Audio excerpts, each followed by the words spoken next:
سلام، به این تحلیل کوتاه خوش اومدید. امروز میخوایم بریم سراغ یه موضوع خیلی جالب. قیمت برق از کجا میاد؟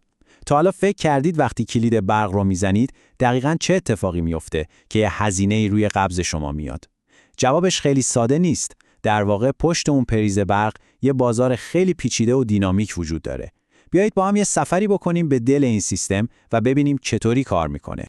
خب بذارید با یه سوال شروع کنیم که شاید ذهن شما رو درگیر کنه.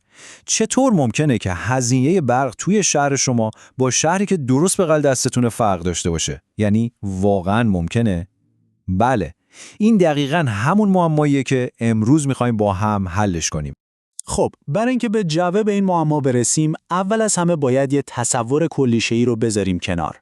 شبکه برق فقط یه مشت سیم و دکل نیست که برق رو از یه جا به جای دیگه میرسونه. نه، این یه بازار زنده است، یه بازار پویا که توش قیمت‌ها همینطوری الکی تعیین نمیشن، بلکه بر اساس یه سری قوانین خیلی مشخص شکل میگیرن. و قلب تپنده این بازار، یا بهتر بگم هدف اصلیش، فقط یه چیزه: به حداقل رسوندن هزینه. یعنی کل سیستم طوری طراحی شده که تقاضای برق رو با کمترین هزینه ممکن تأمین کنه. همه چیز از همین نقطه شروع میشه: کارایی و بازم کارایی. خب برای اینکه این بازار رو درک کنیم باید با اولین مفهوم کلیدی و فوق‌العاده مهم آشنا بشیم: هزینه نهایی. این مفهوم به نوعی سنگبنای کل سیستم قیمتگذاری توی شبکه برقه. پس خوب بهش دقت کنید. تعریفش واقعاً ساده است. فکر کنید یه نیروگاه داره کار میکنه. هزینه نهایی یعنی چقدر خرج داره که فقط 1 مگاوات برق بیشتر تولید کنه. دقت کنید، ما با هزینه ساخت نیروگاه یا هزینه‌های ثابت کاری نداریم ها، فقط هزینه متغیر، یعنی مثلا سوختی که برای تولید اون 1 مگاوات اضافه مصرف میشه. همین. حالا میرسیم به بخش هیجان انگیز ماجرا. اپراتور شبکه چیکار میکنه؟ میاد همه نیروگاه‌های موجود رو مثل یه نردبون از ارزونترین به گرونترین پشت سر هم میچینه. بعد هر وقت تقاضا برای برق میاد بالا، از پله اول یعنی ارزونترین نیروگاه شروع میکنه و یکی یکی اونها رو وارد مدار میکنه تا تقاضا کاملاً برآورده بشه. و اما نکته طلایی اینجاست: هزینه نهایی آخرین نیروگاهی که برای تأمین تقاضا روشن میشه، قیمت رو برای همه تعیین میکنه، حتی برای اون نیروگاه ارزونه که اول از همه روشن شد. خب برای اینکه این سیستم رو بهتر بفهمیم بیایید برای چند لحظه یه دنیای ایدئال رو تصور کنیم. یه دنیای بی‌نقص که توش هیچ محدودیتی برای انتقال برق نیست. انگار که بی‌نهایت بزرگراه بدون ترافیک داریم. توی همچین دنیای رویایی قیمت برق توی کل شبکه یه عدد واحد و یکسان میشه. این جمله از منبر اصلی ما دقیقاً همین نکته رو میگه. ببینید، توی یه سیستم ایدئال منطقی نیست که هزینه نهایی 2 تا نیروگاه در حال کار با هم فرق داشته باشه. چرا؟ چون اگه اینطور باشه، اپراتور سیستم خیلی راحت میتونه تولید نیروگاه گرونتره رو کم کنه و به جاش تولید نیروگاه ارزونتره رو زیاد کنه. این کار هزینه کل سیستم رو میاره پایین. اینقدر این کار رو ادامه میده تا هزینه نهایی همه نیروگاه‌هایی که روشن هستن دقیقاً یکی بشه. این یعنی بهینه‌سازی.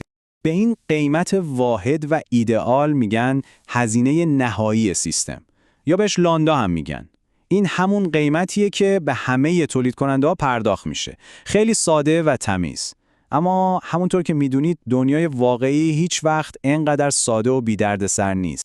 خب وقتشه که از اون دنیای رویایی برگردیم به دنیای واقعی. توی دنیای ما یه مشکل بزرگ وجود داره که همه اون معادلات ساده رو به هم میریزه و اسم این مشکل هست تراکم.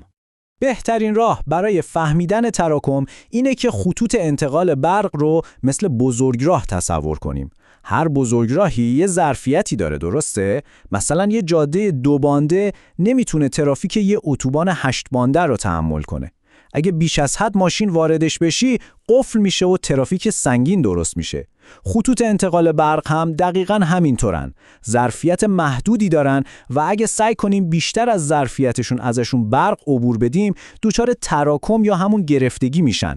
اینجا میتونید تفاوت این دو دنیا رو کنار هم ببینید. توی اون دنیای بی‌نقص یه قیمت واحد برای همه داریم بدون هیچ گلوگاهی و همیشه ارزون‌ترین برق برنده میشه. اما توی دنیای واقعی چی؟ ما با قیمت‌های متعدد سر و کار داریم. چرا؟ چون محدودیت‌های انتقال وجود داره و اینجاست که مکان اهمیت پیدا میکنه. دیگه فقط مهم نیست کی ارزون‌تر تولید میکنه، مهم اینه که اون برق ارزون میتونه به دست ما برسه یا نه. خب سوال اینه، با وجود این همه محدودیت و تراکم چطوری میشه یه سیستم قیمتگذاری عادلانه و کارآمد داشت؟ اینجاست که یه راه حل خیلی هوشمندانه وارد بازی میشه به اسم قیمتگذاری نهایی مکانی یا به اختصار LMP. تعریف LMP خیلی شبیه همون هزینه نهاییه که اول گفتیم، اما با یک کلمه کلیدی اضافه: مکان.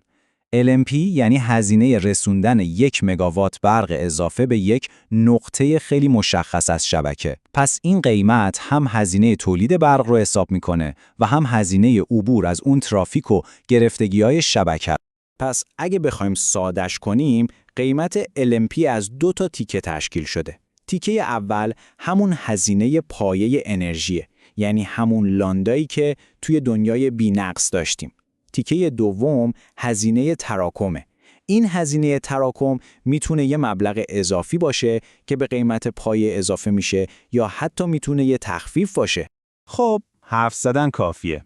بیایید همه این تئوریا رو با یه مثال واقعی و ساده ببینیم تا کاملا جا بیفته. خب سناریوی ما اینه: 2 تا ژنراتور یا نیروگاه داریم. ژنراتور شماره 1 توی باس 1 قرار داره و هزینه تولیدش $5. ژنراتور شماره 2 که توی باس 2 هست ارزونتر با $4 تولید میکنه. این باس ها همون نقاط مختلف شبکه هستن. حالا میریم سراغ مصرف کننده. توی باس 3 یه شهر داریم که 200 مگاوات برق لازم داره. پس وظیفه این 2 تا ژنراتور اینه که با همین 200 مگاوات رو تامین کنن. و اینجاست که داستان جالب میشه.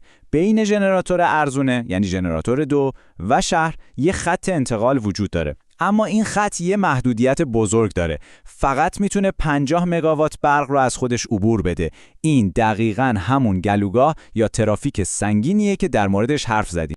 خب حالا اپراتور شبکه باید چیکار کنه؟ طبیعتاً اول میره سراغ ژنراتور ارزونه شماره 2. ازش میخواد که تولید کنه. ژنراتور شماره 2 هم تا جایی که خط انتقال ظرفیت داره، یعنی 50 مگاوات برق رو میفرسته. اما شهر هنوز 150 مگاوات دیگه برق میخواد. این کمبود از کجا باید تأمین بشه؟ اپراتور هیچ چاره‌ای نداره جز این که بره سراغ ژنراتور گرونتره، یعنی شماره 1 و ازش بخواد که اون 150 مگاوات باقی مونده رو تولید کنه. و حالا نتیجه. ببینید چه اتفاق عجیبی افتاده. ما دیگه یه قیمت واحد نداریم. توی هر نقطه از شبکه یه قیمت متفاوت داریم. قیمت برق توی شهر یعنی باس 3 و همینطور محل ژنراتور گرونه. باس 1 شده $13.29. اما قیمت توی محل ژنراتور ارزونه یعنی باس 2 فقط $8. این اختلاف قیمت ها از کجا اومده؟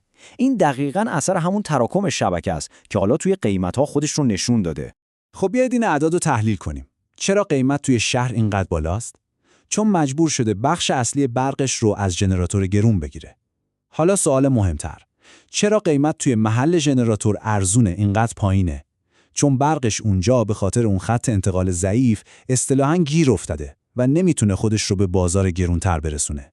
این تفاوت قیمت یه سیگنال اقتصادی فوق‌العاده قویه. انگار شبکه داره فریاد میزنه که بین باستو و شهر یه مشکل، یه گلوگاه وجود. و این ما را به نکته آخر و شاید مهمترین نکته میرسونه. این قیمت‌های متفاوت فقط یه سری عدد برای حساب و کتاب نیستن. اینها سیگنال‌هایی برای آینده هستن. وقتی سرمایه‌گذارها می‌بینن قیمت برق بین 2 نقطه انقدر تفاوت داره، این سیگنال بهشون میگه هی بیاید اینجا یه خط انتقال قوی‌تر بسازید یا توی این منطقه‌ای که برق گیرونه یه نیروگاه جدید بسازید. پس این قیمت‌ها در واقع نقشه راه آینده شبکه‌اند. و سوال نهایی اینه: قیمت‌های برق امروز دارن چه داستانی رو برای آینده انرژی ما روایت می‌کنن و به ما میگن سرمایه‌گذاری بعدی باید کجا باشه؟